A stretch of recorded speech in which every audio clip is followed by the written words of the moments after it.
Jai Gurudev. Life is very simple. ಜೀವನ ತುಂಬ ಸರಳವಾಗಿದೆ ಅಲ್ವಾ? ಖಂಡಿತವಾಗಿಯೂ ಜೀವನ ತುಂಬ ಸರಳವಾಗಿಯೇ ಇರ್ತದೆ. ಆದರೆ ಅದನ್ನು ಕಠಿಣ, ಕಾಂಪ್ಲಿಕೇಟೆಡ್ ಅಂತ ಅಂದ್ಕೊಳ್ಳೋದು ನಾವು ಯಾವ ರೀತಿಯಾಗಿ ನೋಡ್ತೇವೆ, ಯಾವ ರೀತಿಯಾಗಿ ಆಲೋಚಿಸ್ತೇವೆ, ಅದರ ಮೇಲೆ ನಮ್ಮ ಜೀವನ ಅವಲಂಬಿಸಿರುತ್ತೆ. ನಾವು ತುಂಬ ಕಠಿಣ ಅಂದರೆ ಅದು ಕಠಿಣ ಆಗಿರುತ್ತೆ, ತುಂಬ ಸುಲಭ ಅಂತ ಹೇಳಿದರೆ ಅದು ತುಂಬ ಸುಲಭ ಆಗಿರುತ್ತೆ.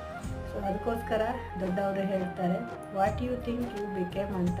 ನೀವು ಯಾವ ಒಂದು ಆಲೋಚನೆಯ ರೀತಿಯಲ್ಲಿ ಅಲ್ಲಿ ನೋಡ್ತಾ ಇರ್ತೀರ, ನಿಮ್ಮ ಆಲೋಚನೆ ಯಾವ ಶೈಲಿಯಲ್ಲಿದೆ, ನಕಾರಾತ್ಮಕವಾಗಿದೆಯಾ ಸಕಾರಾತ್ಮಕವಾಗಿದೆಯೋ ಅನ್ನೋದ್ರ ಮೇಲೆ ನೀವು ಜೀವನವನ್ನು ನೋಡುವ ದೃಷ್ಟಿ ಅವಲಂಬಿತ ಆಗಿರುತ್ತೆ. ಕೆಲವು ಸಲ ತುಂಬ ಕಠಿಣ ಅನಿಸಿದ ವಿಷಯಗಳು ತೀರ ಕ್ಷುಲ್ಲಕ ಆಗಿರುತ್ತೆ, ನಮ್ಮ ದೃಷ್ಟಿಯಲ್ಲಿ ಮಾತ್ರ ಅದು ತುಂಬ ಗಂಭೀರ ಅಂದ್ಕೊಳ್ತೇವೆ. ಹಾಗಾಗಿ ಜೀವನ ಯಾವಾಗಲೂ ಕೂಡ ಸರಳವಾಗಿರುತ್ತೆ, ಅರ್ಥ ಮಾಡ್ಕೋಬೇಕಾಗಿ